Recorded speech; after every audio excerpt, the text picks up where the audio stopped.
Hello, my name is Megan Adams and welcome to my tutorial on Pinterest. If you aren't sure what Pinterest is, you sure will by the end of this session. Pinterest is an online bulletin board. It's a place where you can pin web pages, pictures, recipes, home decorating ideas, clothing, just about anything really. The best thing to me about Pinterest is you don't have to know what you're looking for. Say you want to cook something different for dinner. You can just click on food and see tons of pictures, and instead of having to read all about something first, with Pinterest you see the picture, so you can quickly decide if you want more info or not. If you do have something in mind, you can also search. It's user-friendly and it's pretty much amazing. So how do you sign up? It's free. If you have a Facebook, Twitter, or just an email address, it's super simple. You just click on the link to sign up, fill it out, and there you go. Once you're in, you'll be addicted. So let's see how it works. Okay, so here we are on Pinterest.com. Now, if you want to sign up, you would just click on one of these options. Sign up with Facebook, sign up with email. I already have an account, so I'm going to log in now. And you just type in your email.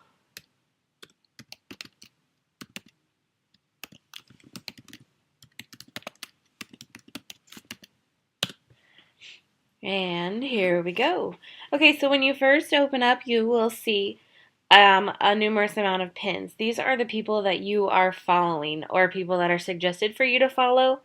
You can look through there, see if you can find any ideas. I usually take a quick glance and see what some of my friends are pinning. Maybe I want to pin them as well. Okay, so let's look up here in the top right corner where you see your name. Once you've logged in, your name and your picture, if you choose to put a picture, will be up there. So I'm going to click on Megan. This is kind of your control panel. So this is where you want to go when you want to access your boards and access your pins. I really don't use the other buttons as much. Once you're in here and clicking on other people and pins, you can choose to follow them there. Mostly I use your boards and your pins. Let's look over here. I talked about if you wanted to make something for dinner that you weren't sure, you just wanted a new idea. So you can come over here with this little box with 3 lines. Click on it. These are all the different categories that Pinterest has used to kind of help organize the pins. You can also search right here if you know what you're looking for. But I'm going to pretend I don't know what I'm looking for, so I'm going to come and click on food and drink. So once that comes up, I just have a whole bunch of ideas where I can look to maybe find something new for dinner. And along the lines, when I'm looking for something for dinner, I might find another recipe of something I'm looking for, or a good idea maybe for the holidays. So Pinterest is great just because you don't have to know what you're looking for. It's all done with pictures, so if you see something that you like, you can pin it, look at it later, or you can look at it now. So just for example purposes, let's click on the recipe right here for the stuffed peppers. So once you originally click on it, it's going to bring up a bigger picture. Once you get there, you can click on the picture and it will take you to the website. One thing I do like about this is a lot of them are blogs, and you'll find some really good blogs that you can follow. Most of the blogs I follow are educational blogs and ideas for teaching in my own classroom. So once you're at the blog, you can just look for the recipe that we clicked on. And here are the peppers, and the dude diet is going to tell us all about his peppers and the recipe that we can do. So let's go back to Pinterest because it will take you to an external site, but we can pin it. So if we want to look at this later, say, that might be good for tomorrow's dinner. So what you want to do is you want to click pin it. You can click on your board, you can select your board. So you have all the different options. Pinterest will start you out with a few different options, but you can also add your own where create new board. I already have a recipe board. I'm an avid Pinterest user, so I already have my recipes, so I will click on recipes. I usually don't change the description, but sometimes I will depending on what you want it to say. So once you've done that, you've picked your board and you've done your description, you can click pin it, and it'll show you that it is added to your recipe board. So if I want to see it now, I can click on see it now, or I can just X out and come back to it later and click to go back to the main recipe page, or the food and drink page. So as you can see, there's lots of pictures to look at, a little bit of writing, so you're really just looking, everything is done with your eyes. So let's go back and look at some educational purposes. Now, I find myself at night looking at the education tab, not even specifically searching for anything. I'll just look at the education tab. Maybe I need some ideas, or I really just like to look. So if you click on education, I have noticed a lot of it is geared towards elementary, which is what I teach, so that's great for me. But also, you can click in the search tab and you can type in middle school, high school, or whatever you're looking for, and you will find something. So you can just scroll through and you scroll as long as you want, as much as you want.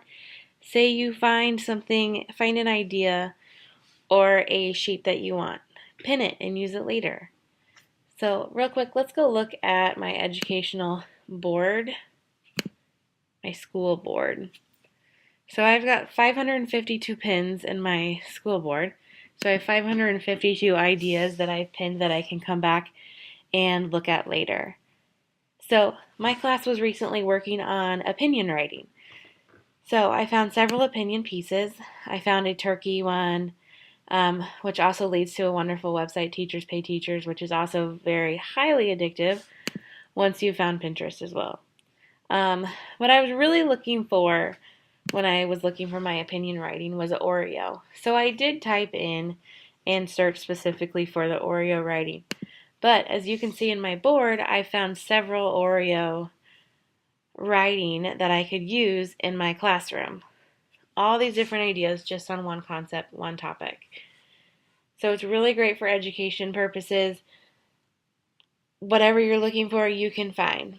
I also used it for master's classes. I actually have a pin board for IDT classes. So I needed help. I needed some Photoshop ideas. So I pinned some Photoshop ideas on how to use Photoshop better. And that was pinned in my board IDT classes. So it's all very organized, so you can just come right back to what you need to see very quickly.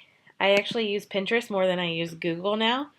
A lot of the times when you use Google and you type in a topic, it will, the first few searches will be a Pinterest idea, depending on what you are looking for. A lot of it is Pinterest. There's also a humor section that's fun to look at. Some of it's pretty vulgar, but it can be fun and entertaining. Okay, so Pinterest not only works within the Pinterest, YouTube videos are popular to pin as well. Classroom brain breaks is a good topic. I know the Sid Shuffle is one the kids love. What's up, my man? So let's share this. Let's pin this. So here we go. Share to Pinterest. Okay. So like I said, it could either be the P or it could say pin it. So we're going to share it to Pinterest, and we can click our board, find our board that we want, and we'll say pin it. And there we go. We are pinned to school. So now I can go back later. I can click now to see it now, or I can go back later and check it again. But like I said, you can find almost on any web page, you can find the P or the pin it. It's just, Pinterest is just such a simple way to find ideas and then to come back to them and see your ideas whenever you need to. And pretty much anytime you click on a category, it changes. The pins change. So these are already different pins than what I had seen earlier. So people are always pinning things. They're always updating. It's just great. So many uses for Pinterest. And here we go. See, here's one that would be probably above the elementary level.